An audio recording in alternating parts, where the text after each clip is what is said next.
I was born and raised in Olney, so I've been here all of my life.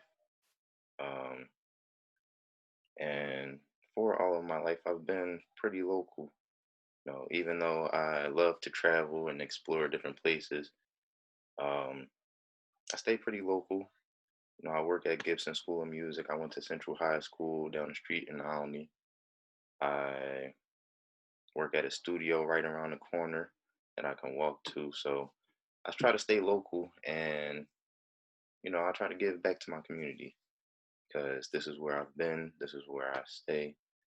Um, these are the people who's helped me. So I just want to give back.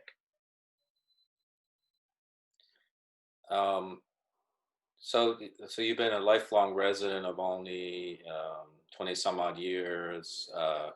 What are some of the positive or not so positive changes that you've seen being a resident? Or, yeah. Right. So I see a growing economy in Olney. You have Fifth Street. The Fifth Street corridor is our main business corridor. And what you're doing here with the arts is really bringing some recognition to the neighborhood. Um, and I think it's just a great place to be. You know, you have different places of the city that are nice, but they're vastly overpopulated. I think Alney has a nice balance to business, culture, and population. And I see a lot of opportunity moving forward. It's still fairly, you know, urban.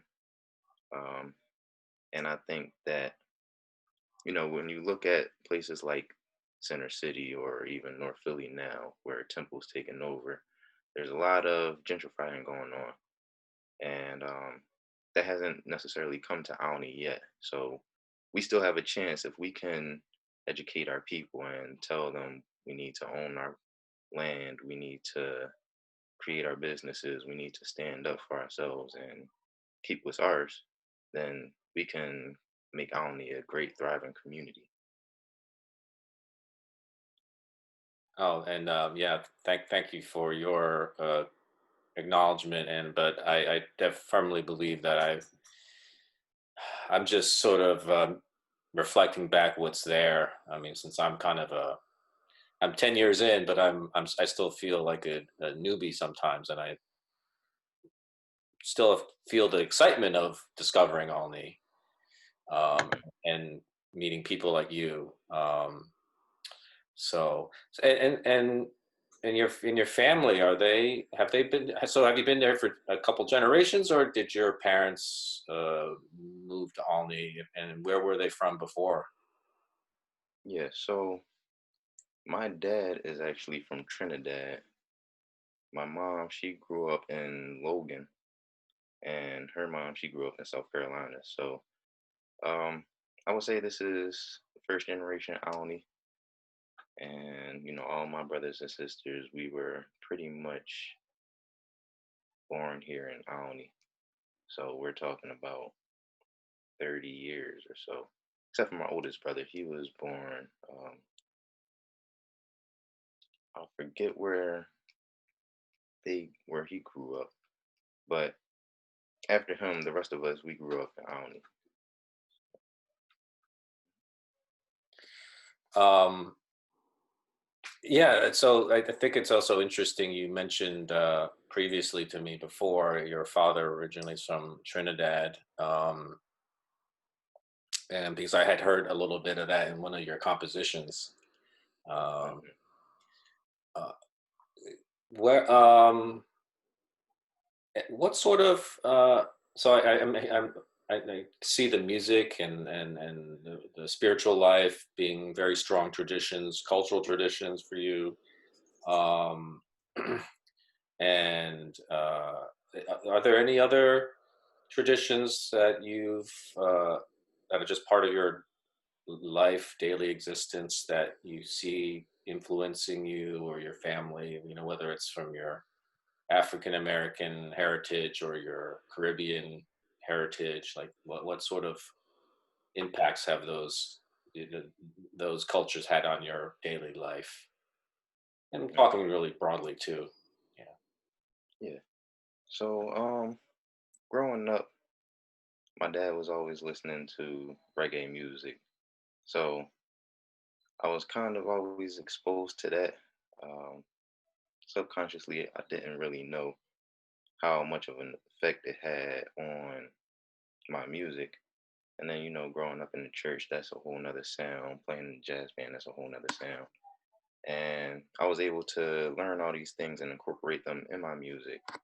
And I would say another thing that kind of broadened my worldview of music was when I went to Africa in 2014.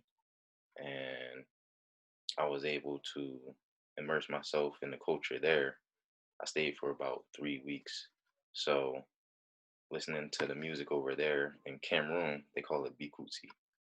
And when I heard it, it instantly became my favorite genre at the time. And it came to a point where that was all I was listening to. And from there, I just began to explore other types of world music, um, other types of African music, and everything. And I started to intentionally incorporate that into my playing style.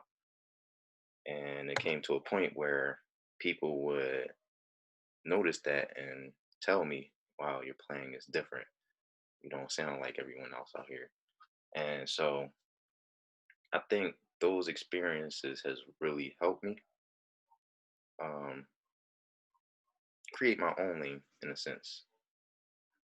And I've always been one to not fall into the status quo. I always try to do things differently. So, in mainstream music, a lot of times there's a certain formula to get a radio hit, but I'm not necessarily looking for a radio hit. I'm looking to create that impact. And that's from, my spiritual upbringing. It's not about the money or the accolades or the glory. It's about making impact on the people. And so when I create music, it comes from a spiritual space. And that's really helped me to develop my sound. That's amazing. This in Cameroon's in West Africa. Am I correct? Right. Yes, next to Nigeria. Nigeria. Yeah.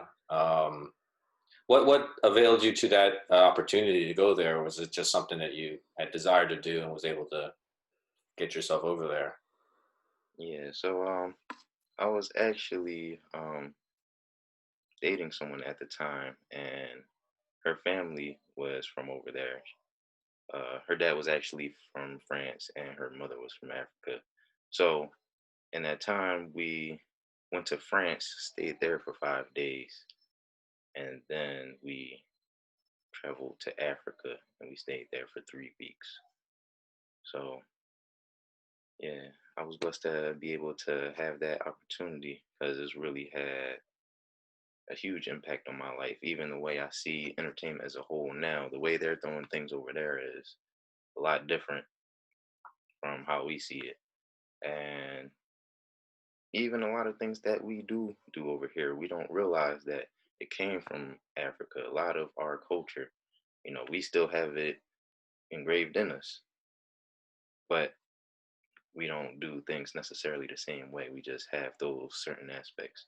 So, in building out the company, I wanted to put, merge all the cultures together and be able to bridge that cultural gap.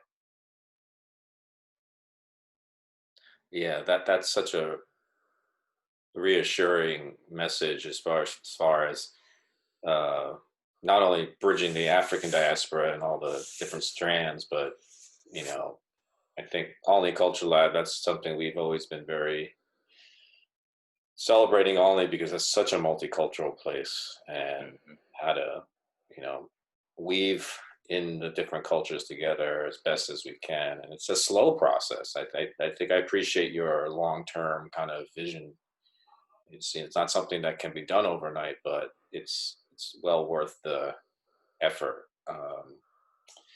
I want to ask you specifically about the compositions that you had composed last year for the Tacona Creek Park.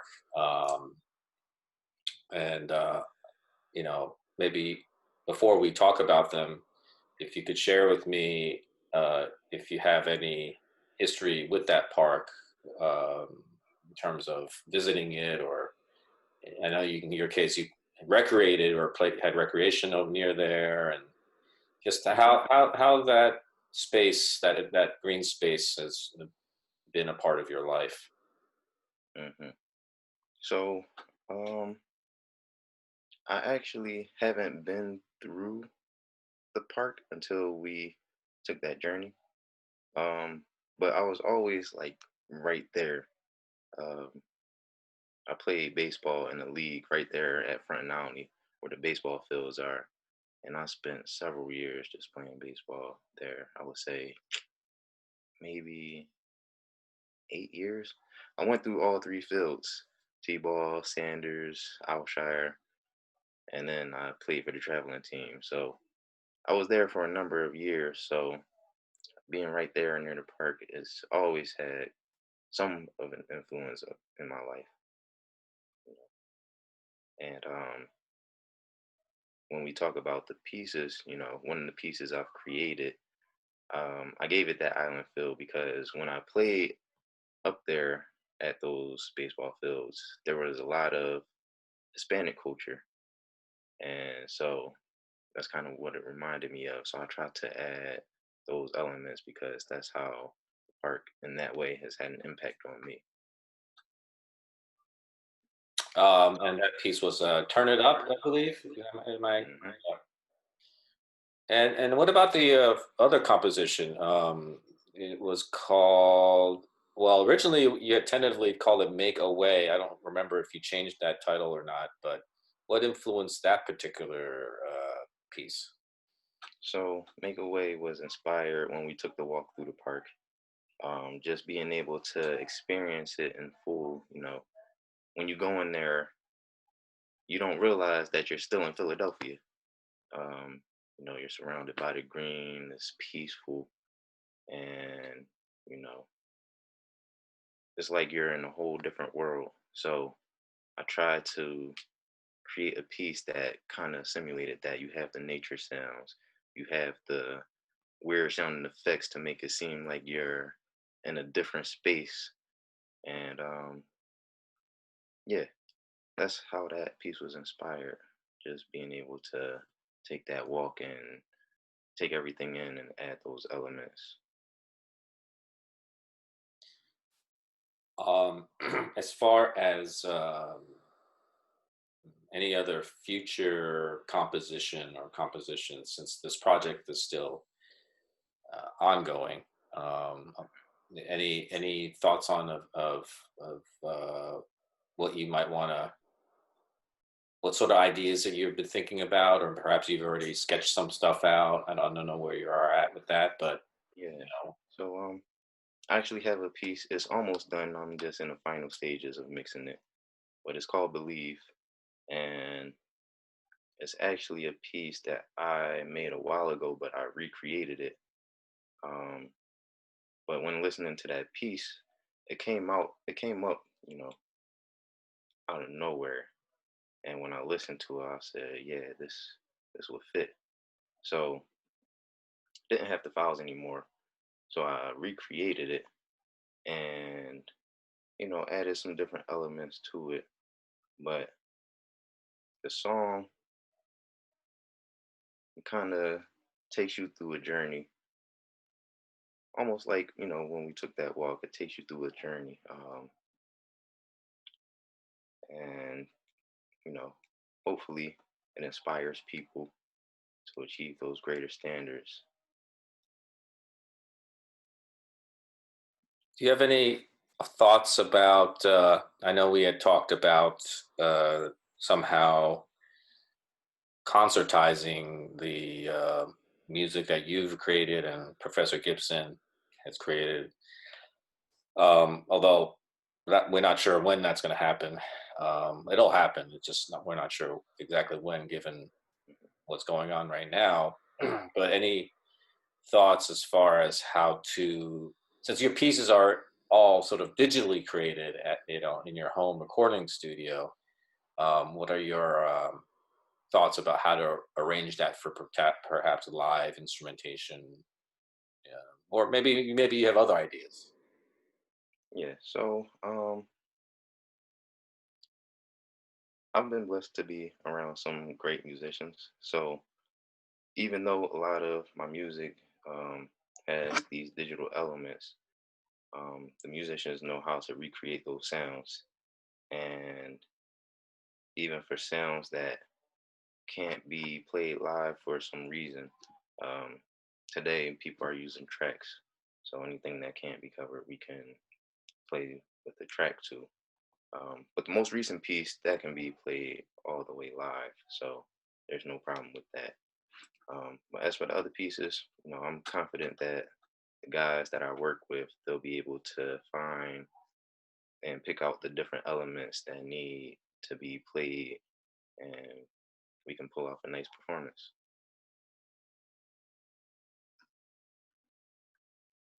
You know, I'm really uh, I feel really blessed to know you and to have uh, started collaborating with you over the last few years, and Likewise. I just we're going to keep on keeping on as far as adapting to the current circumstances, and hopefully one day soon, be able to do stuff live again with people. Um, but I know you're pretty handy with technology. I gather that. So I think uh, you're well suited for this time, even though I think you are probably more better experienced live. you know, Yeah, um, yeah, and I think given your North Star is so strong and so fixed, I wonder if you have any you know thoughts you would even want to impart to your neighborhood, your community, at large, whether it's the physical community or the community of people, fellow human beings, um, mhm, about this moment, because I think you have a very strong voice that ought to be shared. yeah. The main thing I would say is just to keep God first. Whatever faith you are, just always keep Him first, because He's the one that gives you your blessings. He's the one that can get you out of your situation. He's the one that will give you guidance, even if you don't know what to do. And it's so important to be spiritually grounded. Um, so yeah, keep God first. You know, take care of your family, build relationships with people. Treat people the way you want to be treated, and yeah, just always try to stay positive and love on people, because that's the only way we're gonna get through these hard times. Keeping God first and loving people. So